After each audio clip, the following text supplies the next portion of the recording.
పలు కీలక అంశాలపై నిర్ణయాలు తీసుకున్న 2 రాష్ట్ర మంత్రివర్గ సమావేశాలు. మహిళా క్రికెటర్ శ్రీచరణ్కి రాష్ట్ర ప్రభుత్వం భారీ నజరానా ప్రకటన. ఆసక్తికరంగా సాగిన విద్యార్థుల మాక్ అసెంబ్లీ. పూర్వోదయ పథకం కింద రాష్ట్రంలో 9 జిల్లాల అభివృద్ధికి సహకరిస్తామని ప్రకటించిన కేంద్ర ఆర్థిక మంత్రి నిర్మలా సీతారామన్. ఇలాంటి ముఖ్యమైన అంశాలతో కూడిన నవంబర్ నెల అమరావతి సమాచార లేఖను ఇప్పుడు విందాం.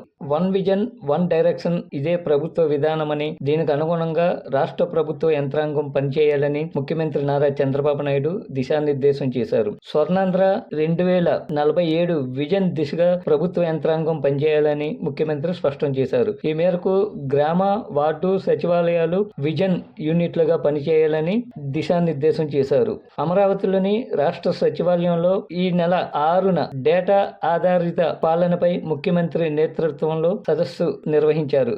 ఈ సందర్భంగా ముఖ్యమంత్రి మాట్లాడుతూ దీర్ఘ, మధ్య, స్వల్పకాలిక లక్ష్యాలకు అనుగుణంగా ప్రణాళికలు రూపొందించుకొని పౌరులకు సుపరిపాలన అందించాలని, అదే కూటమి ప్రభుత్వ లక్ష్యమని, దానికి అనుగుణంగానే విజన్ ప్రణాళికలను రూపొందించినట్లు ముఖ్యమంత్రి వివరించారు.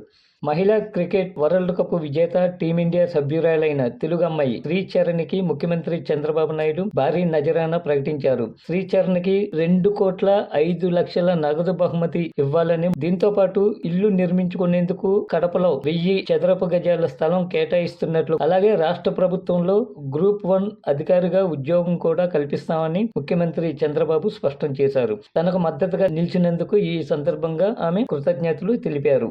రాష్ట్ర ముఖ్యమంత్రి చంద్రబాబు నాయుడు అధ్యక్షతన రాష్ట్ర సచివాలయంలో జరిగిన 35వ మంత్రివర్గ సమావేశంలో పలు అంశాలపై తీసుకున్న నిర్ణయాలను ఆమోదించారు. ఈ నెల 10వ తేదీన అమరావతిలోని రాష్ట్ర సచివాలయంలో జరిగిన రాష్ట్ర మంత్రివర్గ సమావేశంలో రాష్ట్ర అభివృద్ధి మరియు రాష్ట్ర యువతకు ఉద్యోగ, ఉపాధి పథకాలు కల్పనే లక్ష్యంగా దాదాపు 1,00,000 కోట్ల పెట్టుబడులు రాష్ట్రానికి వచ్చే విధంగా ఈ రాష్ట్ర మంత్రివర్గ సమావేశంలో ఆమోదం తెలపడం జరిగింది.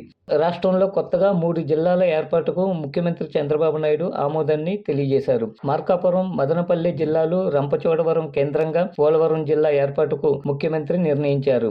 మంత్రుల కమిటీ ఇచ్చిన నివేదికపై ఈ నెల 25న అమరావతిలోని రాష్ట్ర సచివాలయంలో సమీక్ష నిర్వహించిన ముఖ్యమంత్రి ఈ మార్పు చేర్పులకు ఆమోదాన్ని తెలిపారు. ఈ నిర్ణయంతో మొత్తంగా రాష్ట్రంలో 29 జిల్లాలు ఏర్పడనున్నాయి. అలాగే కొత్తగా 5 రెవెన్యూ డివిజన్లు ఏర్పాటు చేసేందుకు కూడా అంగీకారం తెలిపారు. అనకాపల్లి జిల్లాలో నక్కపల్లి, ప్రకాశం జిల్లాలో అద్దంకి, కొత్తగా ఏర్పాటయ్యే మదనపల్లి జిల్లాలో పీలేరు, నంద్యాల జిల్లాలో బనగానపల్లె, శ్రీ సత్యసాయి జిల్లాలో మడకశిర రెవెన్యూ డివిజన్ల ఏర్పాటుకు నిర్ణయం తీసుకున్నారు. కర్నూలు జిల్లా ఆదోని మండలాన్ని విభజించి కొత్తగా పెద్ద హరివనం మండలాన్ని ఏర్పాటు చేయాలని అధికారులకు ముఖ్యమంత్రి ఆదేశించారు. చట్టాలు చేయడం ముఖ్యం కాదు, వాటిని పాటించడం ముఖ్యమని ప్రతిపక్షం లేవనెత్తిన సమస్యలకు ప్రభుత్వం నిర్మాణాత్మక పరిష్కారం చూపింది. అదే ఆరోగ్యకరమైన ప్రజాస్వామ్యానికి నిదర్శనమని విద్యార్థుల మాక్ అసెంబ్లీ అభిప్రాయపడింది. రాజ్యాంగ దినోత్సవాన్ని పురస్కరించుకొని అమరావతిలోని రాష్ట్ర శాసనసభ ఆవరణలో విద్యాశాఖ ఆధ్వర్యంలో ఆంధ్రప్రదేశ్ పాఠశాల శాసనసభ పేరుతో జరిగిన విద్యార్థుల మాక్ లైవ్ ఆద్యంతం ఆసక్తికరంగా సాగింది. 175 నియోజకవర్గాల నుంచి 175 మంది విద్యార్థులు ఎంపిక చేశారు. ప్రజలకు సేవ చేయడమే టీడీపీ ఐడియాలజీగా పేర్కొన్న ముఖ్యమంత్రి రాష్ట్రాభివృద్ధి, ప్రజా ప్రయోజనాల లక్ష్యంగా ఎంపీలు అంతా సమన్వయంతో కలిసి పనిచేయాలని సూచించారు. ఈ నెల 27న ఉండవల్లిలోని క్యాంప్ కార్యాలయంలో టీడీపీ పార్లమెంటరీ పార్టీ సమావేశం నిర్వహించిన ముఖ్యమంత్రి రానున్న పార్లమెంటు శీతాకాల సమావేశాల్లో ఎంపీలు అనుసరించాల్సిన వ్యూహంపై పలు మార్గదర్శకాలు జారీ చేశారు. మొందా తుఫాన్ నష్టపరిహారం త్వరగా రాష్ట్రానికి అందేలా చూడాలని ఆ పార్టీ ఎంపీలకు ముఖ్యమంత్రి సూచించారు.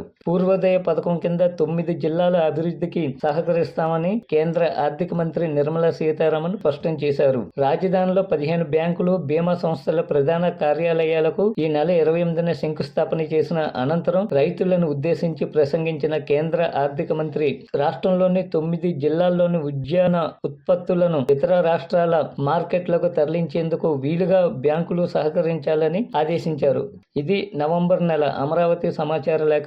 డిసెంబర్ సమాచార లేఖతో మళ్ళీ కలుద్దాం. వ్యాఖ్యానం ఐ. శ్రీనివాసరావు, ఆకాశవాణి ప్రతినిధి, అమరావతి. సమర్పణ ఆకాశవాణి ప్రాంతీయ వార్తా విభాగం, విజయవాడ కేంద్రం.